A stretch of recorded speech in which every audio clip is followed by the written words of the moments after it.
بالله من الشيطان الرجيم. بسم الله الرحمن الرحيم.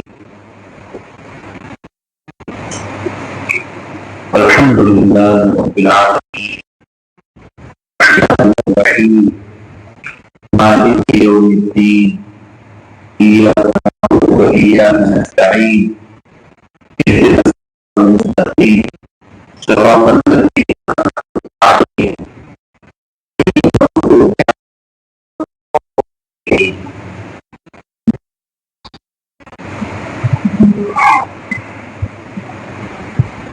محترم بزرگ سامعین،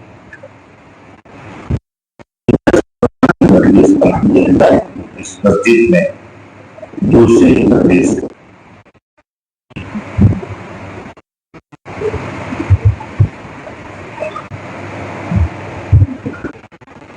سب سکون سے بیٹھیں گے، کوئی سب مل کے بیٹھے کلام اللہ کی مجلس میں بنا سکتے.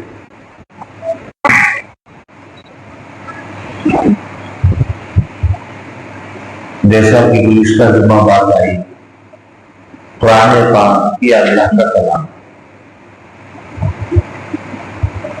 اور اللہ کا کلام سے بندوں کا تعلق یہ کوئی زائد چیز نہیں ہے کہ بھائی قرآن پڑھیں تب بھی چلے گا، نہ پڑھیں تب بھی چلے گا، اور سیکھیں تب بھی چلے گا، نہ سیکھیں تب بھی چلے گا. گزشتہ یہ بات تفصیل سے آئی کہ قرآن پاک اور آپ صلی اللہ علیہ وسلم کی تعلیمات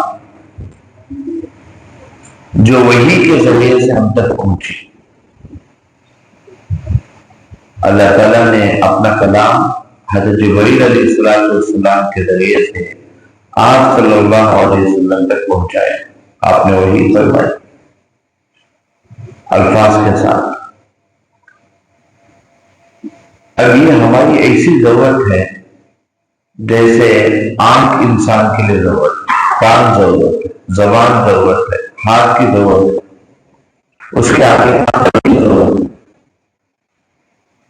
اور قرآن کے اندر وہ باتیں ہیں جو نہ آنکھ سے سمجھ دکھائی دیتی ہے، نہ ہاتھ سے اس کو آگے معلوم کر سکتا ہے، نہ کان سے سن کر اس کو معلوم کر سکتا ہے، نہ عقل اسے بتا سکتی ہے. یعنی آپ کا رب آپ سے کیا چاہتا ہے اور آپ کا رب کب راضی ہوتا ہے، کب ناراض ہوتا ہے، یہ وہ باتیں ہیں جو اس کا علم حاصل نہیں ہوگا. وہ چیزیں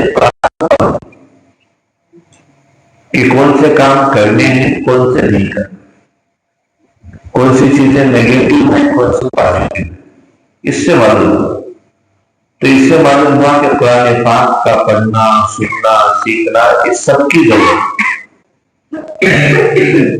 آدمی کلام اللہ سے دور ہوتا ہے، اس کا تعلق قرآن سے نہیں ہوتا، وہ دنیا میں سب سے بڑی بغاوت میں مبتلا ہے، اسے کچھ نہیں آتا کیونکہ وہ جانتا ہی نہیں ہے کہ اللہ کیا چاہتا ہے. اسی لیے گزشتہ جمعہ کی بات ہے. اور دوسری بات یہ آئی کہ رسے کا سلسلہ کئی سالوں سے چل رہا ہے، تقریباً اس میں 13-13.5 پارے ہو چکے ہیں. چونکہ یہ مجلس کی ابتدائی مجلسیں ہیں، اس لیے سورۃ فاتحہ جس کو ہم سب پڑھتے ہیں اور جس کو ہر نماز میں پڑھنے کا اللہ نے حکم دیا ہے، حدیث میں آیا ہے لا صلاۃ الا بفاتحۃ الکتاب، سورۃ فاتحہ پڑھے بغیر نماز نہیں ہوتی. تو یہ فاتحہ یہ کیا ہے، اس کا معنی تو ہمیں معلوم ہونا چاہیے. اس میں اللہ تعالیٰ نے اسی کیا چیز کی ہے جس کو ہر نماز میں پڑھنے کا حکم دیا ہے، اس کو اچھی طرح سمجھنا چاہیے. اور سورۃ فاتحہ ایسی چیز ہے کہ ہر آدمی کو پرسنل قبول کر کے جہاں ہو سکے اچھی طرح سمجھ کے اس کو اپنے دماغ سے پڑھنا چاہیے، اور جو باتیں اس کی کہی گئی ہیں سمجھائی گئی ہیں اس کو اچھی طرح دل و دماغ میں بٹھا لینا چاہیے۔ سورۃ فاتحہ ایسی چیز ہم نے یا تو اس کو یہ سمجھ لیا کہ کچھ دم کرنے کی چیز ہے کہ میری شفا جو ہے کہ موت کے علاوہ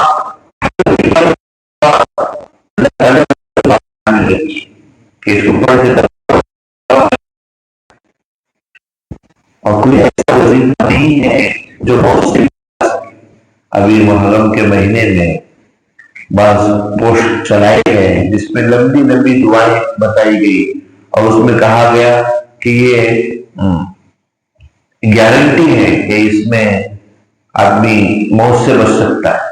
کتنی بڑی حماقت کی بات ہے، اور اس کو لوگ پھیلا رہے ہیں، باقاعدہ اہتمام سے پھیلایا گیا اور لوگوں کو پڑھوایا گیا کہ یہ پڑھ لو 10 محرم کو تم موت سے بچ جاؤ، 1 سال تک موت نہیں آئے، گارنٹی کا کتنی بڑی بیوقوفی کی بات ہے۔ سورۃ فاتحہ کے اندر شفا ہے، آپ معنی کے ساتھ سمجھ کے پڑھیں۔ ہر بیماری کی موت کیا ہے، موت کا مطلب کیا ہے؟ تو یہ گزشتہ جمعہ یہ بات آئی تھی۔ سورۃ فاتحہ میں 3 حصے ہیں، 7 آیتیں ہیں۔ پہلی 3 آیتوں میں اللہ نے اپنی تعریف بیان کی اور آخری کی 3 آیتوں میں اللہ تعالیٰ نے اپنے بندوں کو دعا سکھلائی ہے کہ دل کیا مانگنا چاہیے اور تمہاری سب سے بڑی ضرورت دنیا میں کیا ہے، وہ آخری 3 آیتوں میں سمجھایا۔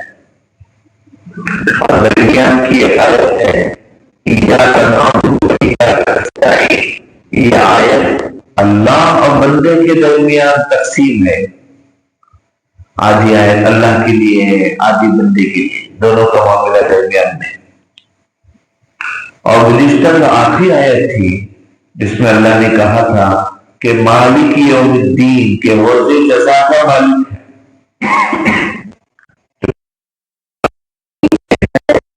لیکن روز قیامت کوئی آدمی کسی چیز کا مالک نہیں ہوگا، موت کے بعد سب کی ملکیت ختم ہو جاتی ہے۔ اسی لیے جب آدمی کا انتقال ہوتا ہے تو اس کا کفن دفن کے علاوہ قیدے کے علاوہ جو مال ملتا ہے اس کا نہیں ہے۔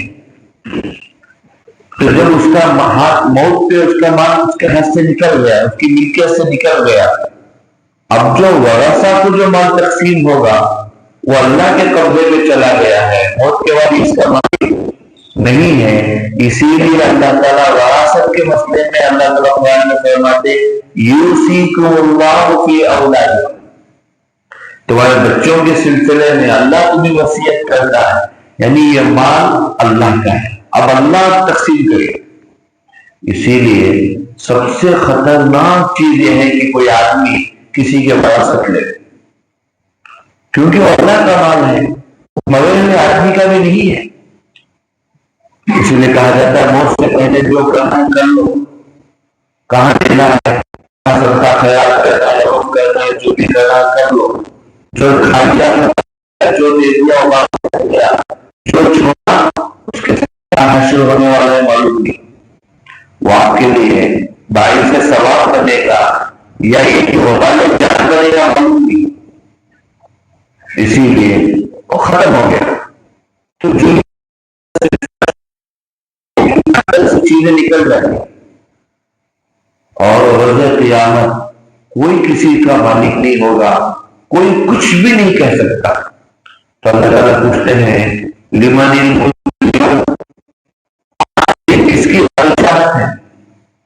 سورہ مومن کیا کس کی بادشاہت؟ سب خاموش، پھر اللہ تعالیٰ خود جواب دیتے ہیں اس اللہ کی بادشاہت ہے جو تنہا ہے اور سب پہ غالب ہے، جس کی وجہ سے کسی کا رقم بھی نہیں چلے گا، قرآن کا رقم چلے گا، شفاعت قرآن کی چلے گی۔ آپ کا تعلق قرآن سے ہے، قرآن شفاعت کرے گا، کہے گا میں تیرا کلام، اور میں جب تیرا کلام ہوں تو میری بات واپس سننا اللہ کا کام. تو اللہ نے کہ بندوں کا تعلق میرے نام سے تھا اور سب گھبرائے ہوں گے کہ ایسی سفارش کرے کیونکہ آج تو کسی کی چلتی نہیں, بس اللہ جس کو اجازت دے اسی کی چلے گی. دنیا میں کتنی بڑی مصیبت میں آ جائے کوئی نہ کوئی ہوتی ہے کہ بھئی اس کے راستے سے اس کے واسطے اور اس کے ذریعے سے بات کرا کے اپنا مسئلہ حل کر سکتے ہیں, ہو سکتا ہے لیکن وہاں ایسا نہیں. اور دوسری بات یہ بھی آئی تھی, بہت اہم بات تھی کہ دنیا میں جو کچھ ہوگا یہاں بدلے گا نہیں. نمازیوں کے ساتھ خوب حالات آ رہے ہیں, غزہ میں لوگ مسلمان پٹ رہے ہیں, کٹ رہے ہیں, مر رہے ہیں, تو اس کا مطلب یہ نہیں ہے کہ اللہ کا نام اور کوئی خوشیاں منا رہا ہے, لڈو کھا رہا ہے ظاہر میں, اس کا مطلب یہ نہیں کہ وہ اللہ کا معبود ہے. یہ بدلے کی جگہ ہی نہیں ہے, یہاں عمل کی جگہ ہے. تو اس لیے تو وہاں پر ایک تو یہاں پہ 3 آیتیں ہیں اور 4تھی آیت ہے جو بندے اور اللہ کے درمیان, وہ ہے ایاک نعبد و ایاک نستعین, ہم آپ ہی کی عبادت کرتے ہیں. اس کے معنی ہے ایاک نعبد ایک ہے عربی میں نعبد کا میں آپ کی عبادت کرتا ہوں, نستعین بھی کا میں آپ سے مدد چاہتا ہوں. یہ معنی یعنی دوسرے سے بھی میں مدد چاہتا ہوں, دوسرے کی بھی عبادت کرتا ہوں, اس پہ یہ معنی ہوتا ہے. لیکن یہاں ایاک نعبد گرامر کے اعتبار سے پہلے لاتے ہیں تو اس کے معنی ہوتے ہیں ہم آپ ہی کی عبادت کرتے ہیں. اسی لیے یہاں سے ایک بات معلوم ہوئی کہ آدمی صرف گرامر پڑھے بغیر صرف ترجمہ پڑھ کے وہ کلام پاک کو نہیں سمجھ سکتا, کسی سے سیکھنا پڑے. گرامر پڑھو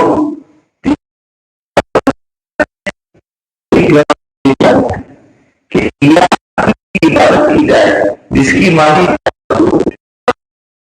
لایا جائے, اس کے معنی آتے ہم آپ ہی کی عبادت کریں, آپ کے اور کسی کی عبادت نہیں کریں. یہ تو اللہ کی وہ ایاک نستعین, ہم آپ ہی سے مدد مانگتے ہیں. دیکھیے دنیا میں آپ کا جتنا بڑا سے بڑا مسئلہ ہو, چھوٹے مسئلے سے لے کر بڑا کسی طرح کا مسئلہ ہو, اور ہم مدد کے معاملے میں کیا سمجھتے ہیں, کھانے کے لیے کھانا نہیں ہے, پہننے کے لیے کپڑا نہیں ہے, یا کوئی حاجت ہماری آ گئی ہے تو ہم اس کے معنی کہتے ہیں اس سے مدد چاہو. اعلان بھی ہوتا ہے کہ بھائی کی مدد کر کے جاؤ, فلاں کے پاس پہنچ کے کہتے ہیں اسی کو ہم نے ضرورت سمجھا تو صرف اسی کے اعلانات ہوتے ہیں, اور آپس میں ملنا بھی اسی کے لیے ہوتا ہے کہ بھائی آپ ہماری ضرورت ہے بڑا کام کر کے دو. آپس میں انسانوں کی آپس کی ضرورتیں ہیں, صرف اسی کو ہم سمجھتے ہیں. لیکن نماز کمزور ہے, ذکر کمزور ہے, دینی اعتبار سے بہت پیچھے چل رہا, نماز میں بہت سستی ہے اور دین کے بہت سارے کام نہیں کر پایا, حج نہیں کر پایا آج تک, فلاں کام نہیں کر پایا, کبھی کسی سے ہم نے دعا کو درخواست نہیں کر. حالانکہ جیسے مال کی ضرورت میں مدد چاہی جاتی ہے, ایسے ہی عبادت جو بھی جتنے کام ہیں دینی لین سے اس میں بھی اللہ کی مدد ضرورت ہے. اسی لیے ہم دعا فرائض کے بعد جو دعائیں مقبول ہیں آپ صلی اللہ علیہ وسلم سے عموماً جو ہمارے یہاں مساجد میں باہر لٹکائی جاتی ہیں دعائیں, اللہم انت السلام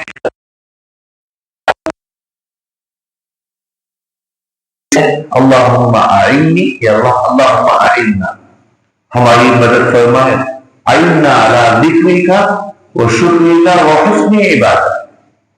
اس میں ہم مدد مانگتے ہیں اللہ سے, کس پر؟ اے اللہ ہم آپ کا ذکر کریں گے, اس میں مدد عطا کرو, کیونکہ آپ کی مدد کے بغیر جیسا ذکر کرنا چاہیے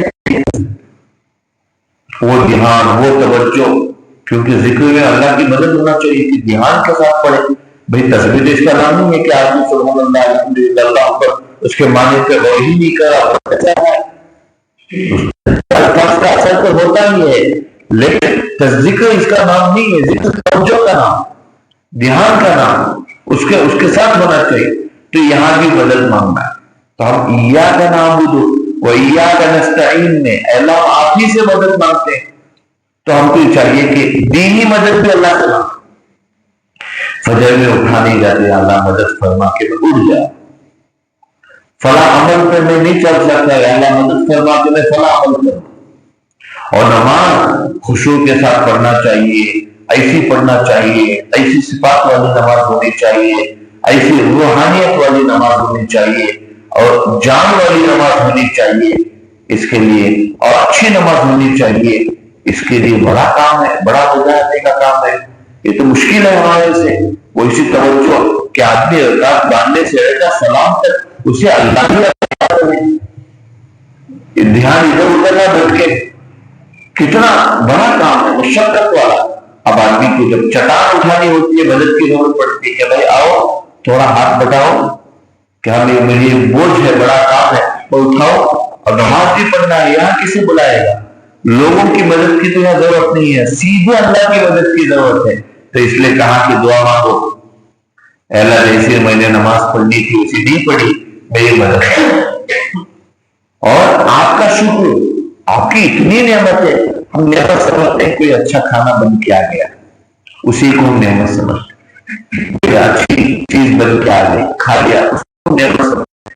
اس کے بغیر کتنی کھربوں نعمت ہے، کتنی کھربوں نعمت اللہ نے پھیلا رکھی ہے، اتنا بڑا نظام چلا رکھا ہے۔ اب اس پہ اس کا شکر کیسے بجا لانا چاہیے، ایک بڑا کام ہے۔ اتنی نعمتوں کا شکر آدمی کے کوئی چھوٹے احسان پہ اس کے لیے الفاظ برداشت نہیں ہوتے۔ جزاک اللہ بول رہے ہیں، شکریہ بول رہے ہیں، پھر بار بار اس کا تذکرہ کر رہے ہیں، چھوٹی چیز حالانکہ کچھ اس نے ہدیہ دیا، تحفہ دیا، کچھ مدد کی، کچھ احسان کر دیا، کچھ ہاتھ بٹا دیا، تو ہم اس کے شکر ادا کرتے نہیں۔ اب اتنی بڑی نعمتوں کا شکر کیا ہے، یا اللہ بڑا کام ہے، مدد کر۔ حسن عبادت، اور ہماری چاہت ہے کہ ہماری ہر چیز اچھی ہو، لباس اچھا ہو، چشمہ اچھا ہو، گھڑی اچھی ہو، موبائل اچھا ہو، ہمارے جوتے چپل اچھے ہو، مکان اچھا ہو، سواری اچھی ہو، ہر چیز اچھی ہونی چاہیے۔ کتنی چیز ہے آدمی چاہتا ہے کہ اچھی ہو، لیکن قابل توجہ یہ ہے کہ آپ کو اس سے زیادہ فکر یہ کرنا چاہیے میری نماز بھی اچھی ہو، روزہ بھی اچھا ہو، میری تلاوت بھی اچھی ہو، سب چیز اچھی ہونی چاہیے، حج بھی اچھا ہو، جو بھی میں عمل کرو اچھا، صدقہ خیرات ہو اچھا سے صدقہ ہو، کہ ایسا جس میں اخفا ہو، چھپایا جا رہا ہے، چھپایا یہ بہترین صدقہ ہے۔ تو اس کے لیے بھی اللہ کی مدد کی ضرورت ہے۔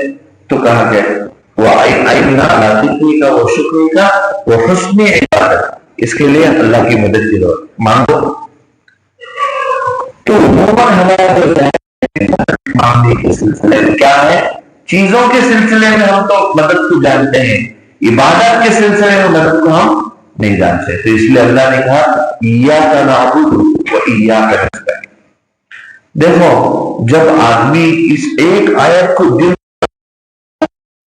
کسی کا محتاج نہیں ہوگا، کسی کا محتاج نہیں ہوگا، کسی کا محتاج نہیں ہو سکتا، کیونکہ اس کا مزاج بن گیا ہے مدد۔ اچھا ہم سمجھتے ہیں کہ جب چیزیں نہ ہوں تب مدد مانگیں گے، یہ بے بنیادی ہے۔ یہ تو بات ہے میرے اور آپ کے لیے ایک قابل توجہ بات ہے۔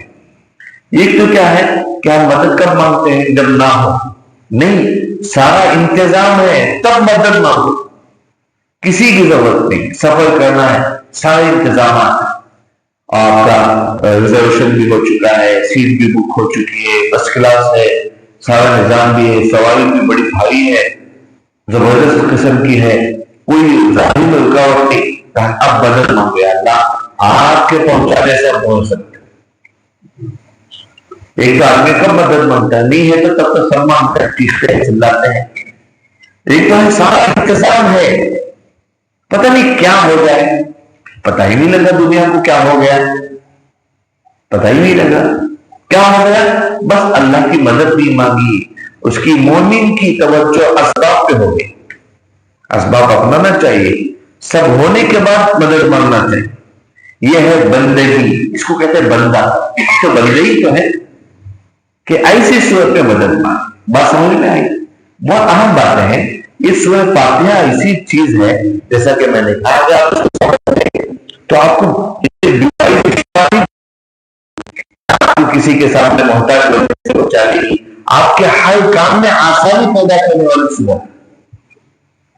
تو ہم مدد اسباب ہو تب، نہ ہو تو مانگنا تو سب مانگتے ہیں، ہونے کے وقت مانگنا چاہیے کہ ہم پہنچیں گے، ہاں پہنچیں گے بھائی، انشاءاللہ پہنچیں گے، اگر اللہ چاہے تو پہنچیں گے، اللہ کی مدد ہو تو پہنچیں گے۔ کوئی فکر کی بات نہیں، یہ سائنس کہتی ہے، دنیا والے کہتے ہیں، بے ایمان یہ کہتا ہے جس کا ایمان اللہ پہ نہیں، مومن یہ نہیں کہہ سکتا۔ ہاں اسباب اپناؤ، صرف انشاءاللہ سے بھی کام نہیں چلے گا، وہ پورے اسباب بنا لو، چیزیں بناؤ۔ اللہ نے دنیا میں چیزوں کے ساتھ ہی نظام کرا، سب کرنے کے بعد پھر کیا کہتا ہے مومن؟ اللہ کی مدد ہو تو ہوگا، نہیں تو نہیں ہوگا۔ اسی لیے آدمی جو اس طرح کوئی بھی پروگرام کرے، کوئی بھی کام کرے، دینی کام کرے، دنیاوی کام کرے، اس کی نگاہ اللہ سے مدد۔ اچھا، مدد مانگنا کیا ہے؟